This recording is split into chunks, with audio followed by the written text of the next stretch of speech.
Hi friends, welcome to my classes. Today we are discussing about finite element analysis problems.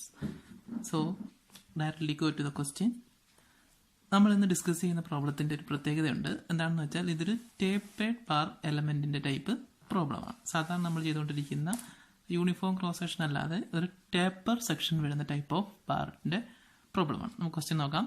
Consider A taper steel plate of uniform thickness T25 mm. അപ്പോൾ നമുക്ക് ഒരു taper steel പ്ലേറ്റിൻ്റെ uniform thickness ആയ 25 mm thickness ആ shown in figure. അതാണ് നമ്മുടെ ഈ ഫിഗറിൽ കൊടുത്തിരിക്കുന്ന പ്ലേറ്റ് എന്ന് പറയുന്നത്. And the Young's modulus of the plate is E is equal to 2 into 10 raised to 5 Newton per mm square and vein density rho is equal to 0.82 into 10 raised to minus 4 Newton per mm cube. അപ്പോൾ ഇതിൻ്റെ Young's modulus എന്ന് പറയുന്നത് ഈ പ്ലേറ്റിൻ്റെ ടോട്ടലുള്ള Young's modulus തന്നിട്ടുണ്ട്. അതേപോലെ wait density റോയും തന്നിട്ടുണ്ട്. എന്ന് പറയുമ്പോൾ നമ്മൾ എന്താണ് ഈ പ്രോബ്ലത്തിൽ നമ്മൾ ഈ പ്ലേറ്റിനെ ഇവിടെ ഫിക്സ് ചെയ്തിരിക്കുകയാണ്. ഇതിൻ്റെ വെയിറ്റ്, അതായത് സെൽഫ് വെയിറ്റ് മൂലം ഇതിനുണ്ടാകുന്ന ഡിഫ്ലക്ഷൻ കൂടെ നമ്മൾ കൺസിഡർ ചെയ്യുന്നതുകൊണ്ടാണ് എന്ത് തന്നിരിക്കുന്നത്, വെയിറ്റ് ഡെൻസിറ്റി റോ തന്നിരിക്കുന്നത്. അതേപോലെ യങ്സ് മോഡുലസ് E തന്നിട്ടുണ്ട്. ഇതിൻ in addition to its self weight, the plate is subjected to a point load P 100 newton at its mid point. ഈ സെൽഫ് വെയിറ്റ് കൂടാതെ തന്നെ ഇതിനകത്ത് ഒരു പോയിന്റ് ലോഡ് P എന്ന് പറയുന്നത് 100 ന്യൂട്ടൺ എന്ത് ചെയ്യുന്നു, ഇതിൻ്റെ മിഡ് പോയിന്റിൽ നിന്നും ഡൗൺവേർഡ് ഡയറക്ഷനിൽ ആക്ട് ചെയ്യുന്നു. അപ്പം ഈ പോയിന്റ് ലോഡ് P മൂലമുള്ളതും അതേപോലെ തന്നെ ഇതിൻ്റെ സെൽഫ് വെയിറ്റ് മൂലവും എന്ത് സംഭവിക്കുന്നുണ്ട്, ഇതിന് ഡിഫ്ലക്ഷൻ സംഭവിക്കുന്നുണ്ട്. Then calculate the displacement at each nodal point and stresses in each element and reaction force at the support. ഇത്രയാണ് നമുക്ക് കണ്ടുപിടിക്കേണ്ടത്. ഓരോ എലമെൻറ്റിൻ്റെയും ഡിസ്പ്ലേസ്മെൻറ്റ് കണ്ടുപിടിക്കണം. ഇന്നിപ്പോൾ നമ്മൾ ഇതിനെ 2 എലമെൻ്റ് ആയിട്ടാണ് ഡിവൈഡ് ചെയ്യുന്നത്. അപ്പോൾ ഓരോ എലമെൻറ്റിൻ്റെയും ഡിസ്പ്ലേസ്മെൻറ്റ് കണ്ടുപിടിക്കണം. അതേപോലെ ഓരോ എലമെൻറ്റിൻ്റെയും സ്ട്രെസ് കണ്ടുപിടിക്കുക. അതേപോലെ തന്നെ ഈ റിയാക്ഷൻ ഫോഴ്സ് എത്രയാണ് ഇതിനകത്ത് നിന്ന് ഹൈറ്റ് ചെയ്യുന്നതെന്ന് കണ്ടുപിടിക്കണം. In this problem, the area of the element is varying at each cross section.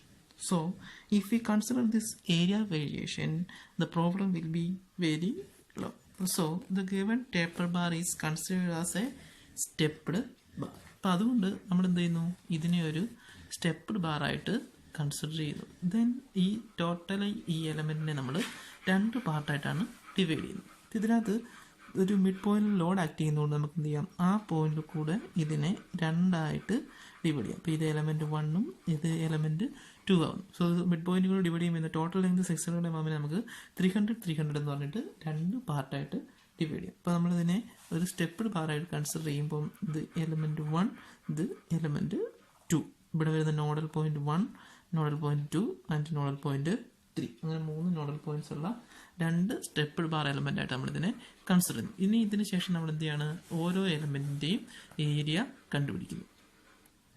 First find out the area at node 1. So A1 is equal to width into thickness. So why we are considering the thickness of area of the particular nodal point. So you find the node 1. So this one is the length of the element and this is the thickness of that particular element. Thickness is also given in the problem, that is T25 mm. So width of the element is 150 into thickness of the element is 25. Next find the area at node 2. But in here the area of that node 1 is, because it is in the problem given, but area at node 2 is having a clarification because it is a tapered section. So we cannot know the exact width of this area. So we can add the W1 and W3 divided by 2. We can take the average and then multiply by the thickness. Then we will get the area at node 2. ഇപ്പോൾ second node പോയിന്റിൻ്റെ width എത്രയാണെന്ന് നമുക്ക് അറിയത്തില്ല.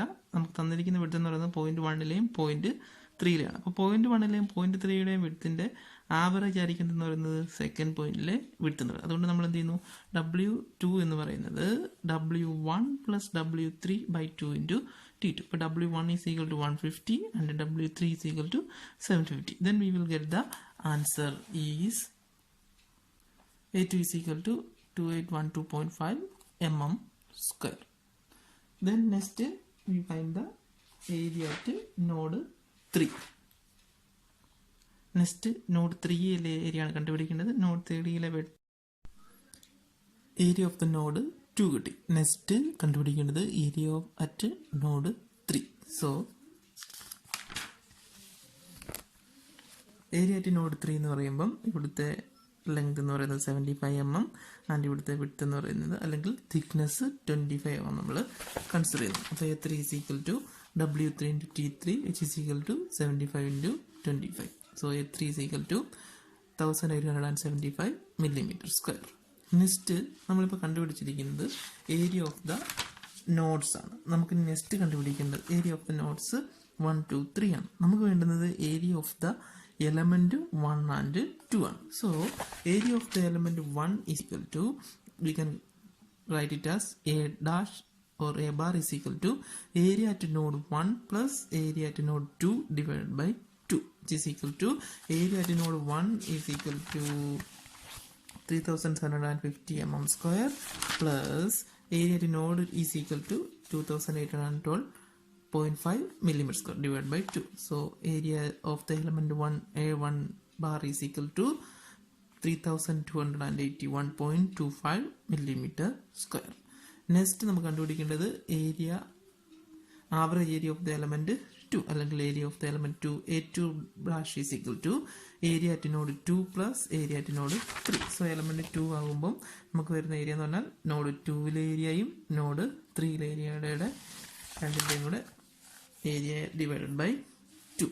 So which is equal to area at node 2 is equal to 2812.5 millimeter square plus area at node 3 is equal to 1875 divided by 2. So area of the node, average area of the element 2 A2 dash is equal to 2343.75 millimeter square. The plate is subjected to self weight. In the question it is given that self weight of the plate is considered. അപ്പോൾ ഇതിനകത്ത് self wait consider ചെയ്യുന്നത് കൊണ്ട് നമ്മൾ എന്ത് ചെയ്യണം? So we have to find the body forces acting at each nodal point. ഓരോ നോഡൽ പോയിന്റിലുമുള്ള ബോഡി ഫോഴ്സ് ആക്ട് ചെയ്യുന്നത് എത്രയാണ് നമുക്ക് കണ്ടുപിടിക്കുന്നത്. Node 1, node 2 and node 3 act ചെയ്യുന്ന ബോഡി ഫോഴ്സ്. ബോഡി ഫോഴ്സ് കണ്ടുപിടിക്കാനുള്ള ജനറൽ ഇക്വേഷൻ ആണ് body force vector matrix F is equal to rho AL/2 into matrix 1, 1. ഫസ്റ്റ് നമ്മൾ എന്ത് ചെയ്യുന്നു? എലമെന്റ് 1 കൺസിഡർ ചെയ്യുന്നു. For element 1 force vector F. For element 1 there is 2 nodes, node 1 and node 2. So force vector we can write F1 F2 is equal to rho 1 area will be as A1 bar into length L1 divided by 2 into matrix 1, 1. So F1, F2 we don't know. You have to find the values of F1 and F2. Rho 1 is already given and rho 1 value is 0.82 into 10 raised to minus 4 and area 1 bar is 3281.25 and length of the element 1 is 300 mm divided by 2. The length of the element 1 300 mm. This is the element. These are the nodal points 1 and 2. Area of the first element A1 bar is equal to 3281.25 mm square. Substituting the values, we get 40.359 into matrix 1, 1. So F1 F2 is equal to 40.359 and 40.359. Matrix 40.359 and matrix 40.359. This is the force vector at element. Next, for element 2 we find the force vector.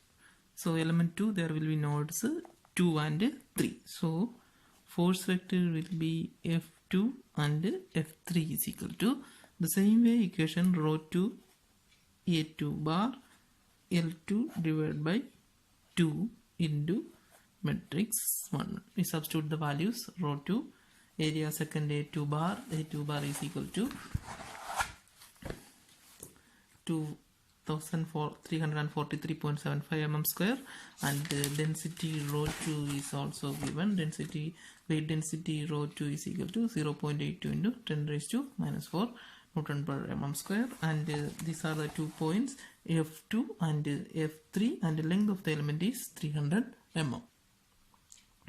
Substituting the values, you will get the answer is 28.828 into matrix 1.